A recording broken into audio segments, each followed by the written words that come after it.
دو آدمی ایک ساتھ کام کرتے تھے آفس کے اندر، ان کے بچوں میں لڑائی ہوئی، تو جب بچوں میں لڑائی ہوئی تو ایک بچے نے جا کے گھر میں شکایت کی، تو اس کے وہ عورت بات کرنے لگی پڑوسن سے، تو ان دونوں کی لڑائی ہوئی۔ جب ان دونوں کی لڑائی ہو گئی، آدمی جب رات کو آتا ہے تو عورت کا تو ماتھے کا ٹینک بھرا ہوا، اس کو تو اپنا ٹینک خالی کرنا ہے، اس نے سارا اونڈیلا پتا ہے کیا ہوا کیا ہوا، دیکھو اس نے یوں کیا، میں سمجھانے گئی تو یوں کہا، میں سمجھانے گئی تو یوں کہا، وہ جا کر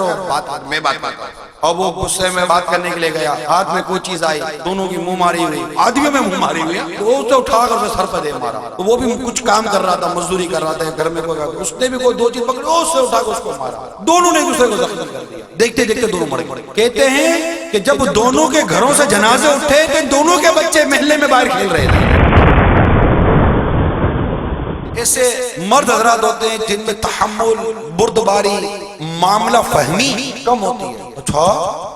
یوں بولی، اب وہ عورت سے لڑنے جائے تو اس کی تو ویسے ہی بد حالت خراب ہوتی ہے، میں لڑوں گا تو عورت میرے کو بھی نہیں دعوت دے دے، تو وہ آدمی سے بات ہے تو سامنے آدمی بھی سن کر بیٹھا ہوا تھا، اس کی بھی کیسٹ بھری ہوئی ہوتی ہے، اس کی بھی کیسٹ بھری ہوئی ہوتی ہے، دونوں آ کر اپنی اپنی کیسٹ ایک دوسرے میں خالی کرتے ہیں، غصہ آ جاتا ہے۔ کسی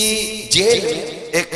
مبلغ کا بیان تھا، بیان کے بعد سارے قیدی چلے گئے، ہمارے الحمدللہ جیلوں میں جو کام ہو رہا تو مبلغ جا کر مختلف مواقع پہ بیانات کرتے ہیں، پھر ملاقاتیں بھی ہوتی ہیں، پھر لوگ اپنے بیرکس میں چلے جاتے ہیں، تو وہ کہتے ہیں کہ ایک قیدی مجھ سے ملا، مجھے کہنے لگا کہ میں قتل کے جرم میں اندھا، تو میں نے اس کو پوچھا قتل کے بارے میں کہ لوگ قتل کیوں کرتے ہیں، اس نے کہا کہ قتل کے اصل سبب غصہ، غصے پر قابو نہیں رہتے۔ آپ اس پر غور کیجئے کہ حضرت سیدنا بایزید بسطامی رحمۃ اللہ تعالیٰ علیہ کا جو پڑوسی تھا وہ غیر مسلم، اس کے بال بچے بھی تھے، تو وہ جو غیر مسلم تھا وہ سفر پر روانہ ہوا، بچے گھر ہی میں تھے، اب رات کو ان کے بچے رویا کرتے تھے، تو معلومات کی کہ بچے کیوں اتنا روتے، پتہ چلا کہ گھر میں اندھیرا ہے اس لیے بچے روتے۔ بایزید بسطامی رحمۃ اللہ تعالیٰ علیہ نے چراغ میں بہت سارا تیل ڈالتے اور ان کے گھر بھجوا دیا کہ بچے روئے، بچے واقعی روشنی ہوتی تو چپ ہو جاتے تھے۔ اتنے میں وہ غیر مسلم سفر کر کے جب واپس لوٹا، گھر والوں نے بتایا کہ ہمارے جو ساتھ جو پڑوسی ہے مسلمان، اس نے ہمارے ساتھ یہ حسن سلوک کیا کہ ہمارے بچے اندھیرے میں روتے تھے تو یہ اپنا